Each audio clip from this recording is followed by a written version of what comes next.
வணக்கம். இப்போ சுவாதிஷ்டான சக்கரத்தை பற்றி ஒரு அடிப்படை என்னன்னு பார்த்துக்கலாம். சுவாதிஷ்டானம்ங்கிறது நம்ம ஆண்குறிக்கு மேல் பகுதியில் நம்ம அருணாக்கயிறுலாம் நம்ம கட்டுவோம். நம்ம கலாச்சாரத்தில் இருக்க அருணாக்கயிறு கட்டுறது, அதெல்லாம் அருணாக்கயிறு கட்டுறப்ப எவனுக்கு கிட்னி ஃபெயிலியர்லாம் வரல, இறநையுமெல்லாம் தொங்கலை, எல்லாம் ஞாபகம் வச்சுக்குங்க. அருணாக்கயிறு கட்டுறவங்களுக்கெல்லாம் கிட்னி ஃபெயிலெலாம் வராது. அது ஒரு பெரிய தத்துவம். அந்த இடத்துல இறுக்கி வச்சுருந்திங்கன்னா குடல் தொப்பையெல்லாம் விழுகாமல் பாதுகாக்கும், குடல் தொங்காமல் பாதுகாக்கும், நிறையா விஷயத்த அது பண்ணும். நம்ம சுவாதிஷ்டான சக்கரம் நல்லா இயங்கணுங்கிறதுக்காண்டி தான் அண்ணா கொடியே நமக்கு போட்ட அந்த வரமுறை, வேறு எதுக்கும் இல்லை. அதையும் அந்த மணிப்பூர சக்கரத்தையும் கண்ட்ரோல் பண்ணக்கூடிய பகுதி அந்த அருணாக்கயிறுக்கு இருக்குது. அப்போ சுவாதிஷ்டான சக்கரம் அது நீர் தத்துவம்.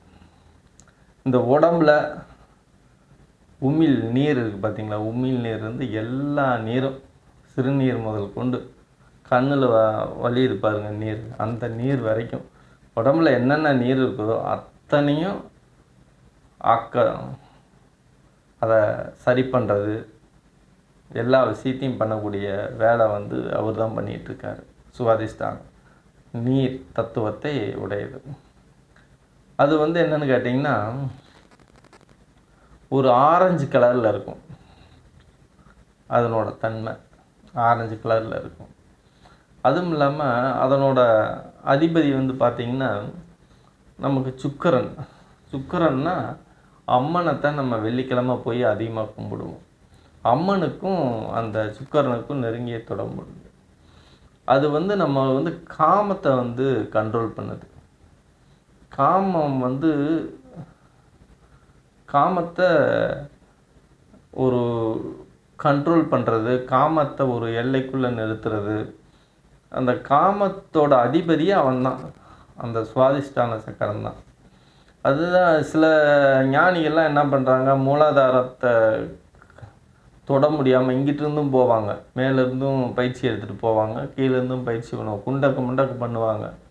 இப்படி மணிப்பூர சக்கரமும் மூலாதாரமும் அப்படின்னு கொஞ்சம் ஆக்டிவேஷன் லைட்டாக கொஞ்சம் கிளியர் ஆச்சுன்னு வைங்களேன், மூலாதாரமும் மணிப்பூரமும் சுவாதிஷ்டானம் டக்குன்னு வெளிப்படைய ஆரம்பிச்சிடும். ஏன்னா இதை விட சுவாதிஷ்டானத்துக்கு உடனே வெளிப்படக்கூடிய தன்மை அதிகம். இந்த உடலில் நீர் தத்துவமாக இருக்குல்ல, நீங்கள் மண்ணை ரொம்ப சிரமப்பட்டு தான் நம்ம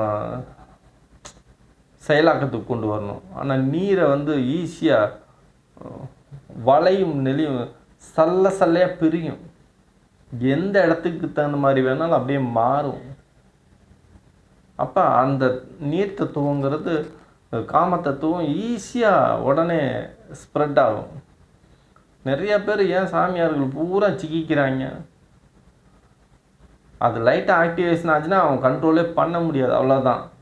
அடிப்படையிலேருந்து வரலைன்னா மாட்டிக்குவான். மூலாதார சக்கரத்தை பண்ணிவிட்டு அதுக்கப்புறம் சுவாதிஷ்டானத்தை அவன் நெருங்கினான்னா ஓரளவு அடுத்த லெவலில் கொஞ்சம் போகலாம். அது பெரிய சுவாதிஷ்டான சக்கரத்தை நீங்கள் கண்ட்ரோல் பண்ணுறதுங்கிறது சாத்தியக்கூறு இல்லாத விஷயம். அதை போய் நீங்கள் தொட்டிங்கனாவே கட்டிங்க, அவ்வளோதான். அந்த இடத்துக்கு போனோன்னே அவன் எல்லா பேரும் ஏதாவது ஒரு கிசுகிசுல மாட்டி பிரச்சனைகளில் மாட்டி அல்லோகலப்பட்டு ஜெயிலுக்கு போயிடுவானுங்க, மாட்டிக்குவானுங்க. தவறுகளை பண்ணக்கூடிய கோபத்தையும் காமத்தையும் இந்த உலக வாழ்வியல் இன்பத்தை அதிகமாக வச்சிருக்கிறது சுவாதிஷ்டானம் தான். இப்படி அந்த சுவாதிஷ்டானத்தை கண்ட்ரோல் பண்ணக்கூடிய சக்தி இருக்குது, மந்திரங்கள்லாம் இருக்குது.